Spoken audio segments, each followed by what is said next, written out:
बिहार में साल के आखिर यानी कि अगले 7-8 महीने में विधानसभा चुनाव होने हैं। चुनावी साल है, लिहाजा सभी पार्टियां सियासी चौसर पर अपने अपने दांव बिछाना शुरू कर चुकी हैं। एनडीए की सरकार ने आज चुनाव से पहले अपना आखिरी बजट पेश किया और महिला कार्ड खेला, यानी नीतीश कुमार एक बार फिर से आधी आबादी के सारे सत्ता में बने रहना चाहते हैं, आगे बरकरार रखना चाहते हैं सत्ता। हालांकि महागठबंधन में खटपट शुरू हो गई है। दरअसल राहुल गांधी के कृष्णा तेजस्वी यादव के लिए सर दर्द बनते दिख रहे हैं। क्यों कह रहे हैं ऐसा, सुनते हैं। कांग्रेस इस बार बिहार की जनता की ए टीम बन के काम करना चाहती है और संगठन को मजबूत करना चाहती है और आने वाले दिनों में चुनाव में अच्छे परिणाम देना चाहती है। तो बदलते तेवर का परिचय कांग्रेस ने काफी पहले ही दे दिया था।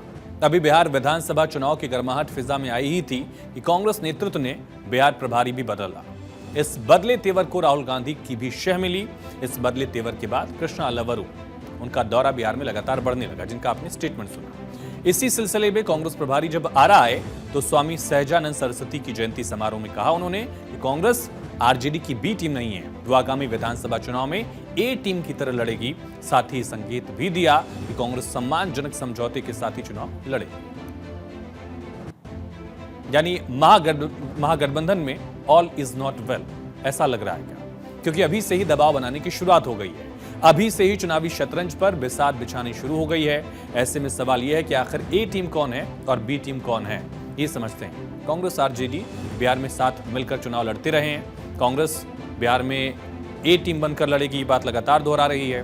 सीट बंटवारे को लेकर अभी भी कोई बात नहीं हुई। दूसरी तरफ आरजेडी गठबंधन में आरजेडी हमेशा बड़ी पार्टी रही है, कोई कुछ भी कहे पार्टी नेतृत्व तय करेगा, ये लगातार संदेश आरजेडी अपने अलायंस पार्टनर्स को दे रही है।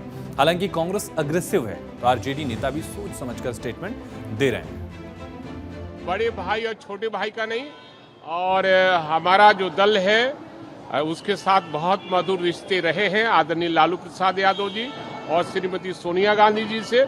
इस पर कोई क्या बोलता है उस पर हमारा कोई फोकस नहीं है। हमारा बस एक ही है कि दोनों पार्टियों का बहुत मधुर संबंध है और आगे भी रहेगा।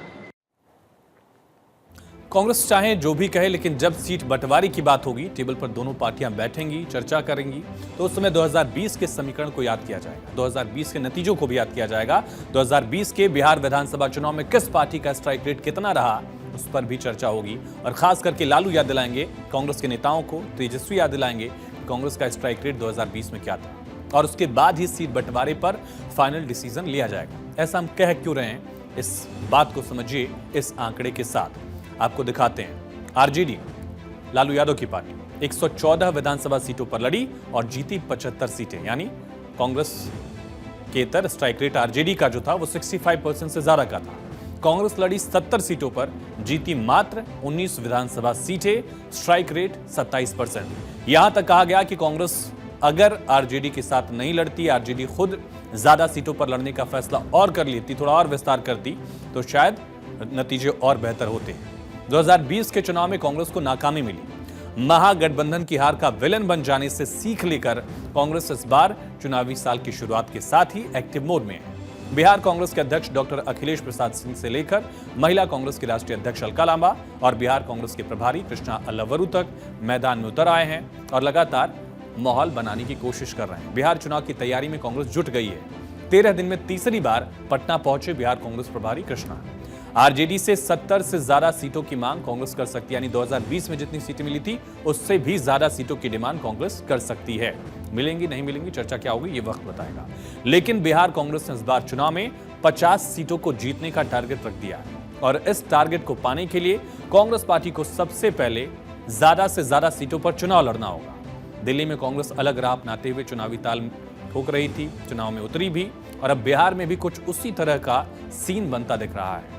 राहुल गांधी महागठबंधन में रहते अब कांग्रेस के मुद्दे, कांग्रेस की रणनीति, चुनावी हिस्सेदारी अब खुद तय करने लगे हैं और बिहार अब उनकी प्राथमिकता में है। सवाल यहीं से उठा कि इंडिया गठबंधन यानी विपक्षी एकता का क्या होगा, क्योंकि इस साल और अगले साल 6 राज्यों में चुनाव होने हैं। इन 6 राज्यों में से इंडिया गठबंधन का दांव अगर कहा जाए कई राज्यों में स्टीक पर है।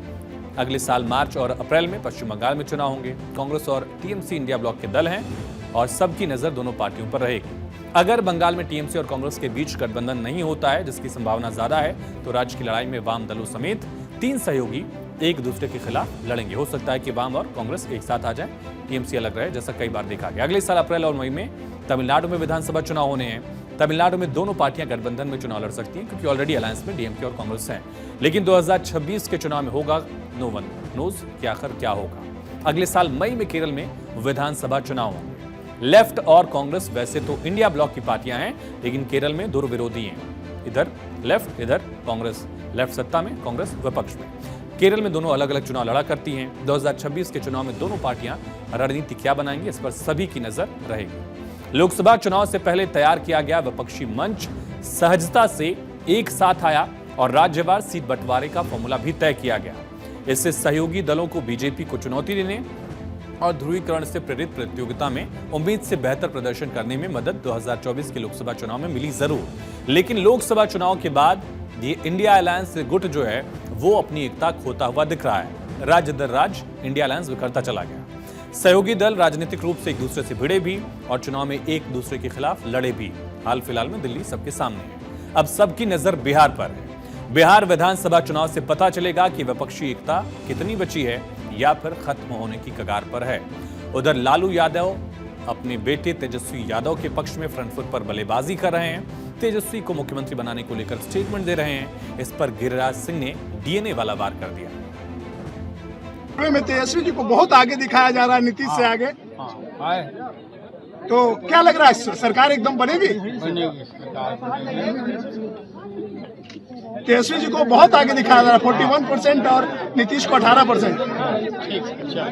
चलिए, तो लालू यादव जी, आपके बेटे आप लॉन्च करना चाहते हैं अपने डीएनए पर, क्योंकि बेटे का तो कोई अपनी कमाई है नहीं, तो आपके डीएनए में लूट है, बलात्कार है, डकैती है, आगजनी है, फिरौती है। आप ये सारे आपके रोजगार के मॉडल हैं। तो चुनाव मसलन अक्टूबर में हो सकते हैं, नवंबर में हो सकते हैं, लेकिन सियासी फिजा में गर्माहट अभी से है। सभी पार्टियां स्ट्रेटेजी बना रही हैं और विपक्षी दलों को पस्त करने में लगातार जुटी हुई हैं।